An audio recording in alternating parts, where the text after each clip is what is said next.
So in the last class, we have discussed about the web crawlers. So, and we have seen that we got a particular scheme to get the URLs for the web crawlers.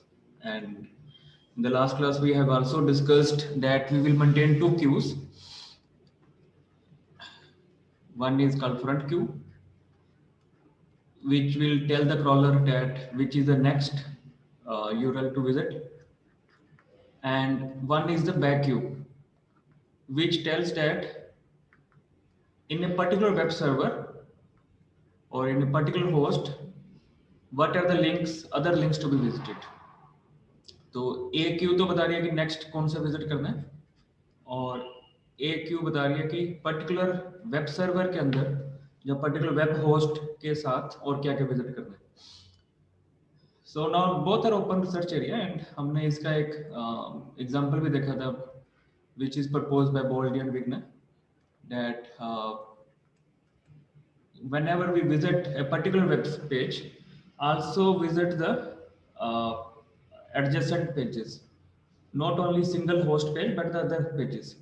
For example, if somebody visit the UIT website, if a crawler visit, so it is better to visit the notices part and other parts which do not remain static most of the times.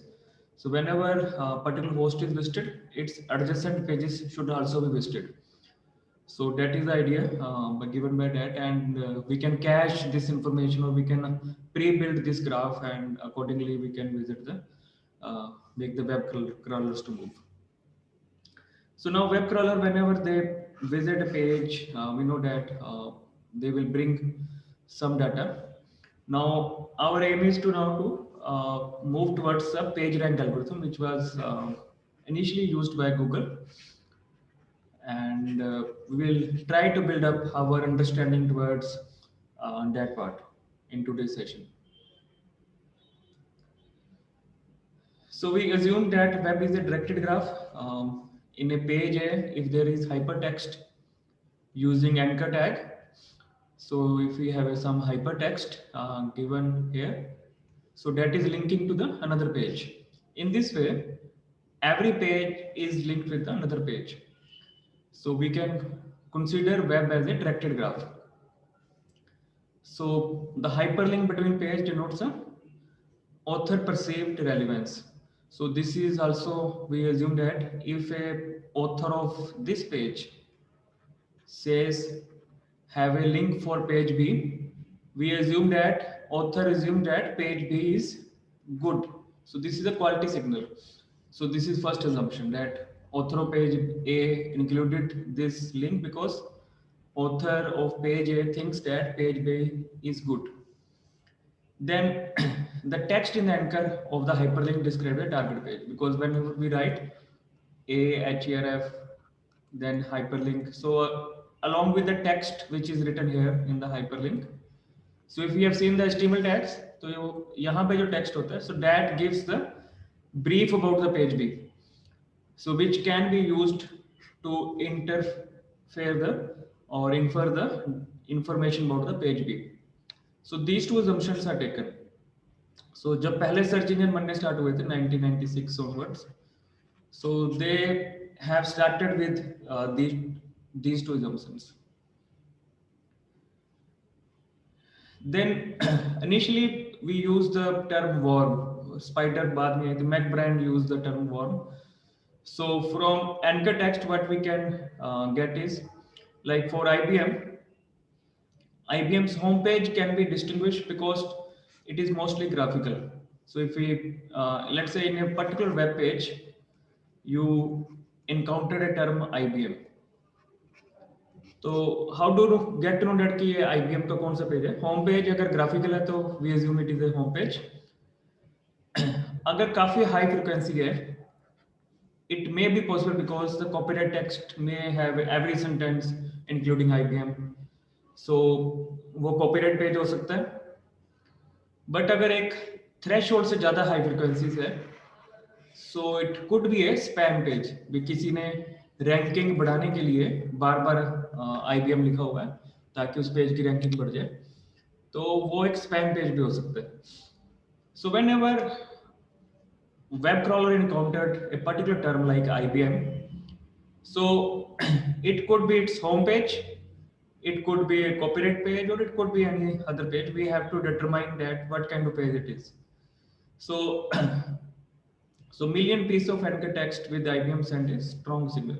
अगर काफी pages में IBM लिखा हुआ है और काफी page इसको point out कर रहे हैं, पूरी वेब पे काफी पेजेस हैं, all of these are pointing to this page. It says that this page could be the home page,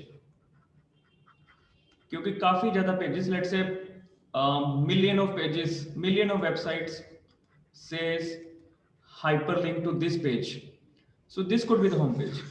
So these kind of understandings people have started developing, कि अगर काफी पेज एक ही पेज को point out कर रहे हैं तो वो होम पेज हो सकता है. Now we have to index a anchor text. Anchor text का मतलब जो एंकर टैग के अंदर लिखा हुआ है. एंकर टैग के अंदर एक तो href है और एक टेक्स्ट भी है उसके साथ. सो वो टेक्स्ट को इंडेक्स कैसे करना है? So suppose there is some line in a web page, let's say this is the web page. इसके अंदर एक हाइपर टेक्स्ट आ गया which is pointing to the, जो हाइपर टेक्स्ट रेफरेंस है वो तो एक पेज को पॉइंट आउट कर रही है. अब इस पेज के अंदर भी एक IBM करके हाइपरलिंक है जो इसको पॉइंट आउट कर रहा है. इस पेज के अंदर इवन दो बिग ब्लू लिखा हुआ है बट हाइपर टेक्स्ट सेम है, यानी कि जो लिखा हुआ टेक्स्ट वो तो डिफरेंट है but still it is pointing to the same page. So it means that in anchor text it is quite possible कि जहाँ तो IBM ही लिखा हो, जहाँ कुछ और भी लिखा हो सकता है. और कई बार हम हाइपरलिंक काफी बड़ा भी बना सकते हैं, काफी ज्यादा टेक्स्ट भी लिखा हो सकता है, and but they are pointing to the same page. So अब इंडेक्सिंग में क्या है? इट मीन्स कि IBM भी टेक्स्ट हो सकता है और बिग ब्लू भी हो सकता है. So big blue is their brand, वो भी हो सकता है. And then they have different kind of computer, तो उनके नाम से भी हो सकता है. But everything, all the text, जितनी भी टेक्स्ट है, all they are pointing to the same website ibm.com. तो अब इंडेक्सिंग में ये सारे के सारे टेक्स्ट आएंगे, यानी कि इसके साथ ये सारे टेक्स्ट को भी इंडेक्स करना है. So that in future whenever somebody search for big blue, we know that they are searching for ibm.com. So that information we have to index along with that. So अब search engine को हम ये बताना चाह रहे हैं कि these things are related to IBM. तो जितने भी एंकर टेक्स्ट हैं उनके अंदर जो टेक्स्ट लिखा है वो भी एक href के साथ इंडेक्स होगा. But it can sometimes have unexpected side effects. For example किसी वेबसाइट में विच इज अगेंस्ट IBM, उन्होंने क्या लिखा है कि इवल एम्पायर, और इसके साथ भी ibm.com को हाइपरलिंक कर दिया. सो दे आर अगेंस्ट, और मे बी राइवल्स पेज है और they are against the IBM and they have written a text evil empire. तो अगर हमने evil empire को भी सर्च इंजन में डाल दिया तो वो भी तभी ibm.com आना स्टार्ट हो जाएगा. तो this you might have seen that काफी बार क्या होता है कि कई बार ऐसे फाउल वर्ड्स के साथ किसी पॉलिटिशियन का नाम आना स्टार्ट हो जाता है. So you write abusive words और उसके साथ सर्च इंजन में गूगल में किसी पॉलिटिशियन का नाम आ रहा है. So that happens because किसी ने लिंक किया हुआ है अपने पेज में to that particular politician या that particular website with these wrong words. तो अगर वेब सर्च इंजन इसको भी इंडेक्स कर लेगा, in future whenever somebody search for evil empire, it might be possible कि ibm.com आना स्टार्ट हो जाए.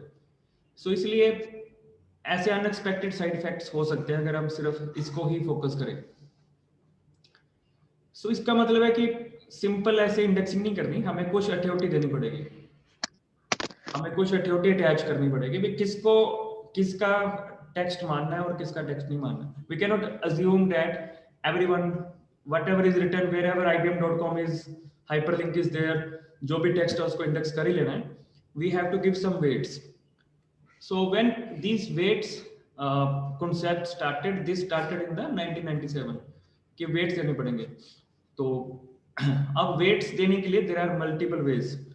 If we have to assume that कि content from let's say some news website like CNN.com or Yahoo.com is authoritative, कि जो ऐसे authoritative pages हैं सिर्फ इन्हीं को weightage देनी है, rather than किसी ने अपना blog लिखा हुआ है, किसी पर्सनल बंदे ने उसके ब्लॉग को वेटेज नहीं देनी. So these kind of things we have to include in our scheme. Indexing के टाइम पे हमें उसको इंक्लूड करना पड़ेगा, अदरवाइज अगर हम सबको इक्वल मानेंगे तो then these kind of unexpected effects start coming up in your searching. So there are many application. Initially जब भी हम वेब की बात करते हैं we treat only the anchor text. So weight में filtering links in the graph, generating page description from anchor text. So anchor text के ऊपर ही इनिशियल सर्च इंजन बिल्ड हुए थे. Now search engine have evolved, but initial search engines were actually based on only on the anchor text. So now they have evolved to consider other text as well. Nowadays even HTML pages और HTML5 के आने के बाद काफी कुछ changes आ गए, because there are so much events encoded in the page. So languages like JavaScript and other things. So nowadays we do not only consider anchor text but other things as well. Now the second thing is the citation analysis. ये आप अपने research paper के perspective से भी समझ सकते हो, but citation analysis of website का भी हम देख सकते हैं. अब रिसर्च पेपर कौन सा इंपॉर्टेंट होता है? Which is having a high citation. Citation means कि more people are referring to it. So whenever you use google.com, तो आपके पास जो कीवर्ड यूज किए हैं उसकी रैंकिंग अलग आएगी. वो डिपेंड करेगा डिफरेंट रैंकिंग स्कीम पे. बट अगर सेम कीवर्ड आप scholar.google.com पे जाते हो, then ranking is based on the citation analysis. तब वो साइटेशन के बेस पे आएगी. तब एक्चुअल सर्च इंजन की रैंकिंग और scholar.google.com की ranking both are different. So something which is highly cited means कि more people are citing it, more people are referring it, then that paper is good enough. So many times we have to give the weightage to the citation value. So first thing is the citation frequency, कि कितने ज़्यादा लोगों ने cite किया है. तो research papers में तो ये obviously this is true. Websites में जो dynamic websites हैं जो हर रोज change हो रही हैं तो उनमें कम होता है. But same thing you can also link with the YouTube में जो लाइक्स हैं. सो अगर कोई वीडियो में लाइक्स ज्यादा है, यू विल से कि हाँ, और जहाँ उसके more people have viewed it, you can assume that that may be good enough that more people are watching it. Then there are another concept of co-citation coupling frequencies. So co-citation with a given author measures a impact. So अगर किसी के साथ में site हो रहा है, something which is cited along with some very good thing. Suppose something is very good and उसके साथ अगर कुछ साइट होता है, suppose something is very good, इसकी citation तो 1000 है, but another is always cited along with that, or most of the time cited along with that, then that is also good paper. Suppose अभी कोई recent paper आया है जो अभी 1 महीना पहले ही पब्लिश हुआ है, और that paper obviously may not have good citation frequency but cited along with some good paper, और उसकी फ्रीक्वेंसी 100 है. So new paper has a 100 frequency but it is cited along with that. If both are cited together, so we can assume that this is also a good paper because it is being cited along with even some very good paper. Then bibliography coupling frequencies. So अगर आप references में जो articles इकट्ठे cite होते हैं, suppose One has been cited 1,000 times, but another has been cited 100 times, another has been cited 90 times, someone is 70 times. But जब जब ये साइट होता है उसके साथ साथ ये भी साइट होने स्टार्ट हो जाते हैं. सो अगर सेम ही बिब्लियोग्राफी में है, रेफरेंसेस में है, then we also assume that these are also good paper.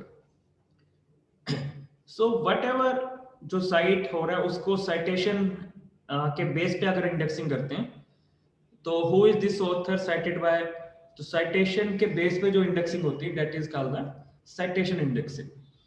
So scholar.google.com is based on the citation indexing. Normal google.com पे अगर आप कीवर्ड सर्च करते हो तो you will get information about many coding sites, you will get information about many tutorials, you will get information from the YouTubes and many other links. But on the Google Scholar you will only get the research papers. वहां सिर्फ citation के base पे हो रहे हैं. So that's why indexing citation के base पे होती है. Earlier before Google scholar came into picture, so there were citation based index होते थे, जैसे citeseer.com was the citation based index. So ऐसे साइटेशन बेस्ड इंडेक्सिंग चलती थी. सो अब इंडेक्सिंग जैसे हो रही है, सो अभी आप जब किसी जर्नल को खोलोगे, अभी स्प्रिंगर के किसी भी जर्नल के पेज को खोलोगे तो उस जर्नल के पेज में there is a section which से दैट अब्स्ट्रैक्टिंग एंड इंडेक्सिंग. कहाँ पे इसका अब्स्ट्रैक्ट है और कहाँ पे इंडेक्सिंग हो रही है. So when you click it, it gives you list of all the index. उसमें से अगर स्कोपस दिया है तो वी कैन अज्यूम कि हाँ भाई स्कोपस में एक अच्छी क्वालिटी के जर्नल्स होते हैं. अगर SCI लिखा है तो SCI में अच्छी क्वालिटी के होते हैं. नाउ डेज UGC केयर भी आना स्टार्ट हो गया, जो इंडिया का citation index. It is simple index, it is not a citation index. So UGC care भी स्प्रिंगर के जर्नल में लिखा होता है. Like in India only those journals are valid which are index in UGC care. So बाकी journals valid नहीं है. बाकी जर्नल्स में अगर आप पब्लिश करते हो those are not valid in India. So अब recently Springer has started including this as well. But UGC care is not index based on a citation, is just based on the name of the journal. Now whenever web crawler is working, obviously it is doing indexing or ordering independent of query. Independent अभी query को हमने नहीं सोचा, उसके बिना ordering करना है. So actually this type of ordering was started in the first generation. First generation हम assume करते हैं 1997 से start हुई थी, and when Google came, so till 2000 तक it was first generation search engines. So उसके बाद second generation and third, and then nowadays fourth generation search engines are working on. So first generation is in very early search engines. It just use the link counts as a simple measure of popularity. So सिर्फ hyperlinks को देख रहे थे और उसी की popularity को measure कर रहे थे. At that time the two basic suggestions which were used, one is undirected popularity. Each page get a score, her page की अपनी स्कोर होगी. वो स्कोर किस पे डिपेंड करेगी कि कितने इन लिंक हैं, कितने पेज उसको पॉइंट आउट कर रहे हैं. जैसे एक पेज है तो कितने पेज उसको पॉइंट आउट कर रहे हैं, वो उसका इन लिंक काउंट है. और कितने पेजों को वो पॉइंट आउट कर रहा है, वो उसका आउटलिंक है. सपोज 3 पेज उसको इन लिंक है और 2 पेजों को वो पॉइंट आउट कर रहा है, तो एक हर पेज का एक स्कोर हो जाएगा 5, जैसे इन लिंक्स प्लस आउटलिंक्स. जैसे in this case it is 5. But then there is a directed popularity. Directed popularities count only the in links, not the outlinks. क्योंकि आउटलिंक्स तो उस पेज आगे कहां पे पॉइंट आउट कर रहा है उसको डिपेंड कर रहे हैं. So directed popularity is only the number of in links. So initial search engines में ये स्टार्ट हुआ था only the popularity based on people who are pointing to that page. So that is a major thing, but gradually it is changed. So first retrieve, जैसे कोई भी query आती है, suppose someone has written venture capital. So जितने भी pages होंगे उनकी link popularity के बेस पे करेंगे. लिंक पॉपुलैरिटी क्या है? इन लिंक्स प्लस आउट लिंक्स. तो सभी पेजेस हम देखेंगे जिनमें ये कीवर्ड आ रहे हैं, और ऑर्डरिंग क्या होगी? लिंक पॉपुलैरिटी के बेस पे. So obviously we can use link count as a measure of static goodness combined with the text match score.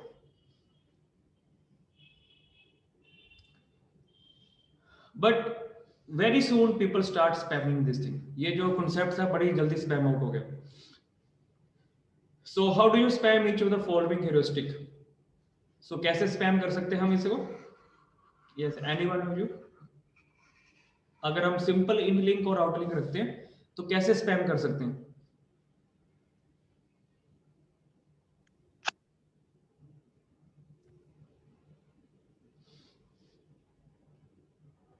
Yes, anyone of you? Srishti, Shani, Simran?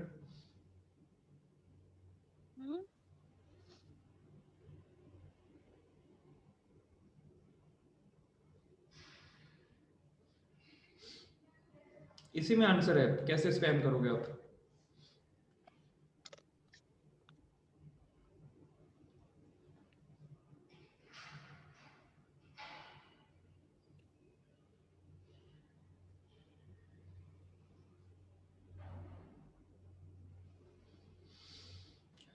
Yes, anyone? किसी को idea हो? अंचल, श्रुतिका, किसी को भी?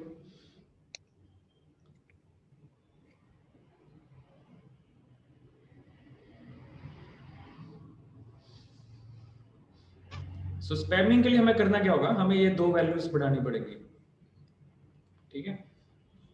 अब जब आप पेज बनाओगे, आउट लिंक्स तो आप कभी भी बढ़ा सकते हो क्योंकि आप ज्यादा HTML लिंक्स इंक्लूड कर लोगे. बट दैट्स व्हाई पीपल से कि ओनली इन लिंक काउंट करो कि कौन से पेज इसको पॉइंट आउट कर रहे हैं. बट अपने पेज की पॉपुलैरिटी बढ़ाने के लिए आप ऐसे कई पेजेस भी क्रिएट कर सकते हो. सो इन लिंक भी बढ़ाना थोड़ा मुश्किल है क्योंकि आपको ऐसे कई पेज बनाने पड़ेंगे, but still you can do it. Obviously these kind of things started happening in early 2000.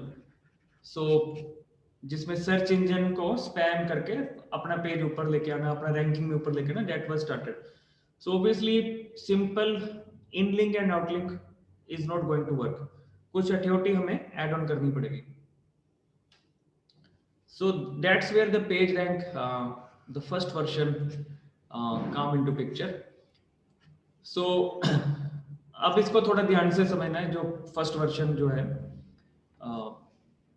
So imagine a browser doing a random walk. ठीक है, आपका वेब क्रॉलर एक रैंडम वॉक कर रहा है. उसने एक पेज से स्टार्ट किया and it start moving in a random.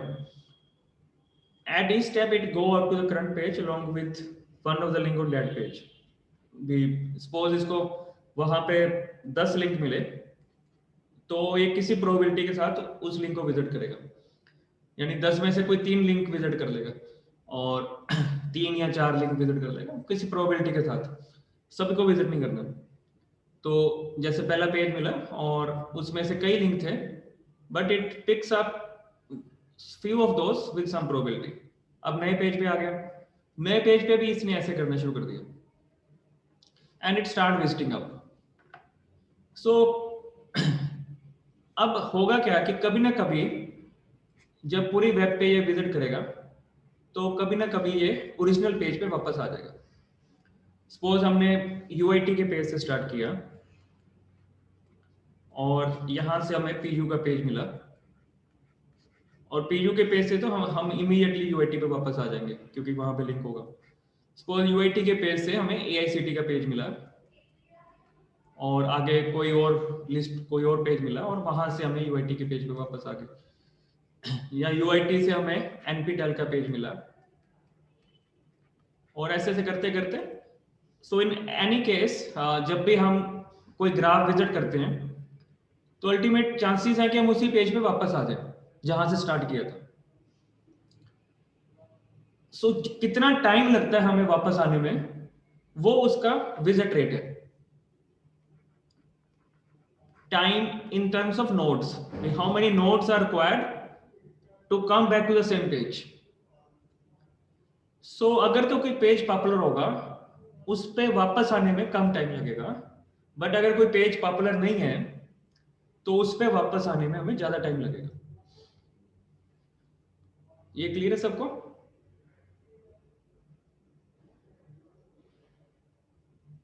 Yes sir. ठीक है, तो हम यानी कि रैंडम आके कोई भी एक पेज उठाया, जैसे किसी कोई भी वेबसाइट उठाई, सपोज माइक्रोसॉफ्ट की वेबसाइट आई, तो हम ग्राफ बनाना शुरू किया और कितनी जल्दी वापस आ जाते हैं। सो किसी किसी केस में तो हम सिर्फ एक लिंक के बाद वापस आ गए, कभी कभी हम 6 लिंक के बाद वापस आए, कभी कभी हम 4 लिंक के बाद वापस आए। सो इन सब की एवरेज निकाल लेंगे हम। तो जो पेज ज्यादा पॉपुलर होगा उस पे जल्दी वापस आने के चांसेस ज्यादा हैं। जो पेज पॉपुलर नहीं है, सपोज उस पेज को कोई पॉइंट आउट नहीं करता, उस पेज पे तो कभी वापस ही नहीं आ पाएंगे। So something which is not popular, उस पेज को किसी ने पॉइंट आउट नहीं किया तो कभी वापस नहीं आ पाएंगे। या सिर्फ एक ने किया तो it would take a very large number of nodes to come back to that page. So इस वैल्यू को हम यूज करेंगे कि how much time does it take to come back to that page. But इसमें problem कहां पे आएगी? Web is full of dead ends. Suppose हमने यूआईटी के पेज से स्टार्ट किया और रैंडमली कुछ लिंक उठाए, और रैंडमली लिंक उठा के हमने आगे आगे विजिट किया, हम आगे चलते रहे और ऐसे पेज पे पहुंचे जहां पे कोई हाइपरलिंक नहीं था, आगे जा ही नहीं सकते थे। यहां से भी आगे ऐसे पेज पे पहुंचे जहां पे कुछ नहीं था। तो चांसेस ऐसा हो सकता है कि काफी डेड एंड मिले हमें, जहां से आगे कुछ भी नहीं है, कोई भी हाइपरलिंक नहीं है। मे बी कोई कॉपीराइट पेज मिल गया या कॉन्टेक्ट अस पेज मिल गया जिसमें कोई हाइपरलिंक नहीं है, and we are not able to move head.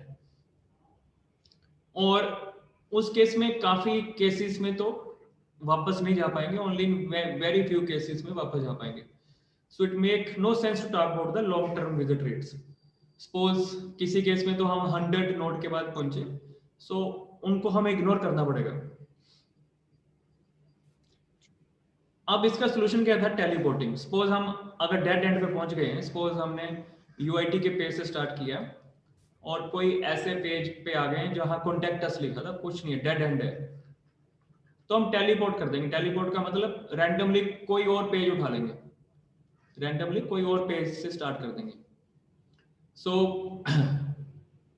वो पेज कौन सा होगा? जहां पे नॉन डेड, यानी जहां पे तो चल रहा है वहां पे हम प्रोबेबिलिटी बढ़ा देंगे ग्राफ, ताकि चलता रहे विद 10% जंप करके उसी के किसी एक पेज पे जाना शुरू कर देंगे। तो जब भी हमें एक डेड एंड मिला, हम उस वाले थ्रेड को कहीं और टेलीपोर्ट करके किसी और वेब पेज पे ले जाएंगे ताकि ग्राफ आगे बढ़ता रहे। तो अब हमारा ग्राफ कैसे स्टार्ट होगा?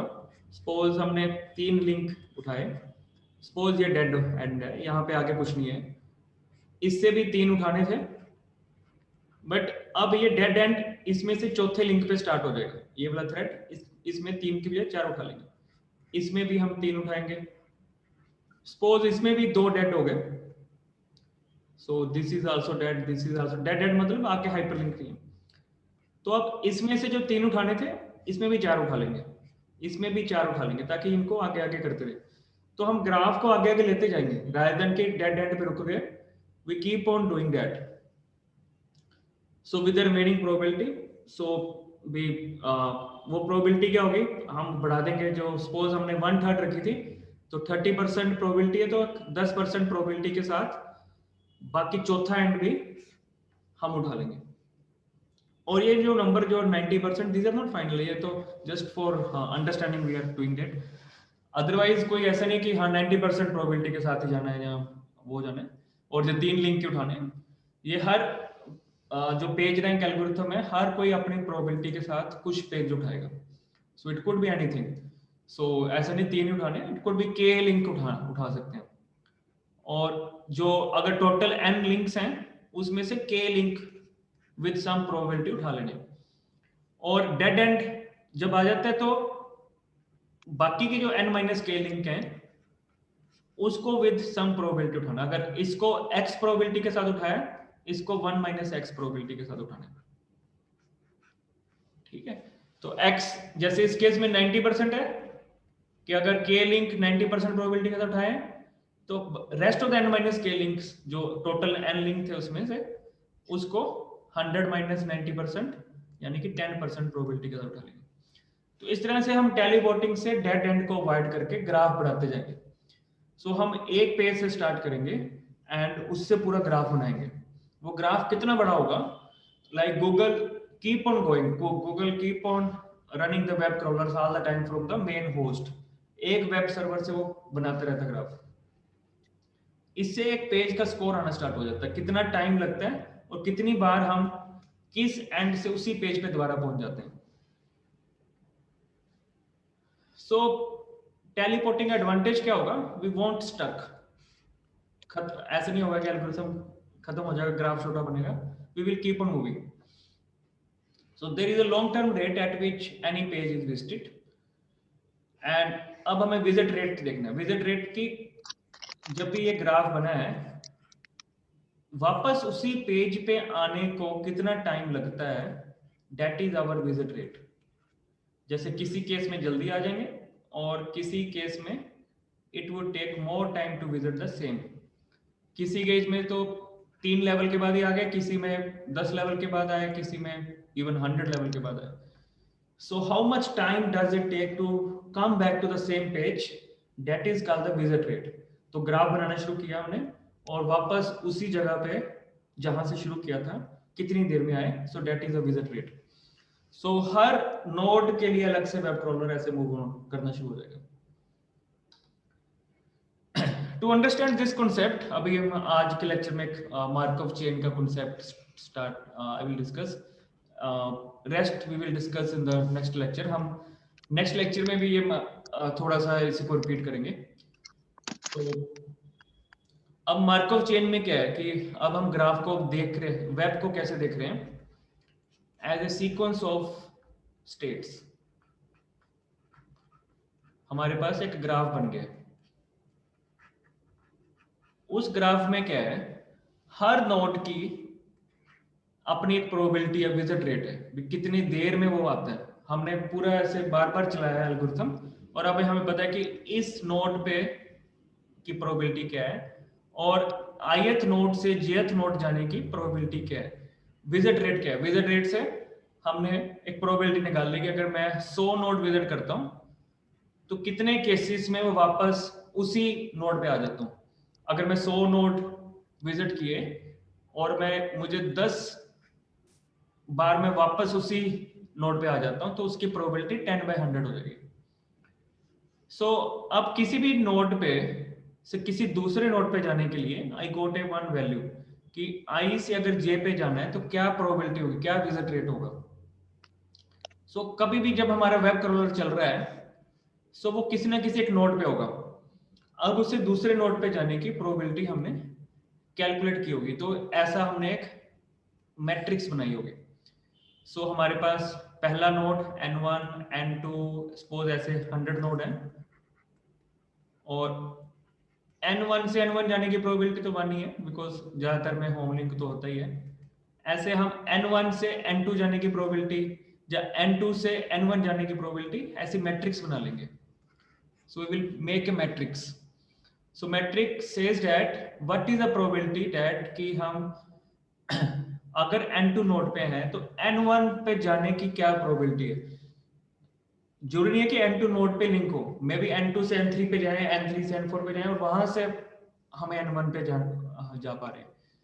सो एक ऐसी मैट्रिक्स बनाएंगे कि एक नोड से दूसरे नोड पे जाने की प्रोबेबिलिटी कितनी हो सकती है। सपोज UIT के पेज से लेट से IIT रुड़की के पेज पे जाने की क्या प्रोबेबिलिटी है। तो इस तरह से हर नोड की मेन क्या प्रोबेबिलिटी हम एक पूरा ग्राफ बना लेंगे। सो दैट इज एक स्टेट से दूसरी स्टेट पे जाना कैसे है, वो that information we will capture it out. So clearly for all I probability total तो 1 ही होगी, एक वो हम मान के चलेंगे। सो इस नोड से इस नोड पे जाने की प्रोबेबिलिटी होगी कुछ। सो अगर ये I है, ये J है, ये K है, I से K पे जाने की प्रोबेबिलिटी होगी कुछ। J से K पे जाने की प्रोबेबिलिटी होगी कुछ, एंड वापस भी होगी probability of J to I। सो इस तरह से हमारा पूरा ग्राफ, पूरा जो भी वेब है, सो उसको हम एक मार्कऑफ चेन की तरह देखना शुरू करेंगे। सो इस तरह से हमारा पूरा ग्राफ जो भी हमने विजिट किया है, जैसे जैसे वेब क्रॉलर जाता जाएगा तो विजिट रेट के बेस पे वो प्रोबेबिलिटीज काउंट करता रहेगा। जो पेज पॉपुलर है उसकी प्रोबेबिलिटी विजिट करने की ज्यादा होगी, जो पेज पॉपुलर नहीं है उसकी प्रोबेबिलिटी विजिट करने की कम होगी। And in this way we will have the full graph. A Markov chain is ergodic if you have a path from any state to any other। एक तो यानी कि कुछ भी ऐसा नहीं, डेड एंड नहीं है, हर जगह से दूसरी जगह जाने का कुछ ना कुछ पाथ है, तो then it is ergodic for any state. जब भी हम स्टार्ट करें तो कुछ टाइम के बाद, यानी कि कुछ टाइम के बाद हम किसी एक पर्टिकुलर स्टेट में जा पाए, सो वो नॉन जीरो रहेगा। सो नॉर्मली हम वेब को हम ergodic मार्कअप चेन बनाते हैं। ऐसा नहीं होगा कि देयर इज वन नोड, हमने स्टार्ट यहां से किया है और यहां तक जाने की कोई प्रोबेबिलिटी ना हो। जैसे सपोज हमने यूआईटी के पेज से स्टार्ट किया है एंड समबडी सेज कि आईआईटी रुड़की के जो पेज है वहां तक हम कभी पहुंच ही नहीं सकते ग्राफ में। There will be some link, कहीं ना कहीं कुछ ना कुछ लिंक, कहीं ना कहीं से हम, there will be link to reach that. So हम वेब को ergodic मान के चलेंगे। If there is a page कि वहां तक नहीं पहुंचा जा सकता स्टार्ट करने के बाद, it means that page is not good enough. सिर्फ यूआईटी नहीं, कहीं से भी नहीं जाके कहीं से भी नहीं पहुंच सकते। If that page is there, वो हमारे वेब ग्राफ का पार्ट नहीं होगा। सो वेब ग्राफ जो वेब क्रॉलर सर्च कर रहा है, जो गूगल सर्च कर रहा है, सो वेब ग्राफ जब बन जाएगा पूरा, सो गूगल के पास it is a kind of ergodic Markov chain कि कहीं ना कहीं जब हम स्टार्ट करते हैं टाइम टी नोड से एक, तो फाइनाइट टाइम में हम दूसरी जगह पे पहुंच सकते हैं विद सम प्रोबेबिलिटी। ऐसा हो सकता है कि डायरेक्ट लिंक है, the probability is very high, I और जे की प्रोबेबिलिटी अगर डायरेक्ट लिंक है it is very high. And it is also possible कि डायरेक्ट लिंक नहीं है, it takes so many nodes, so probability between I and J is very low। so यानी कि अब कुछ ना कुछ प्रोबेबिलिटी तो है एक नोड से दूसरे नोड पे जाने की, वो हमने नोट डाउन कर ली हुई है। So in this way we have started looking it at. ये क्लियर है?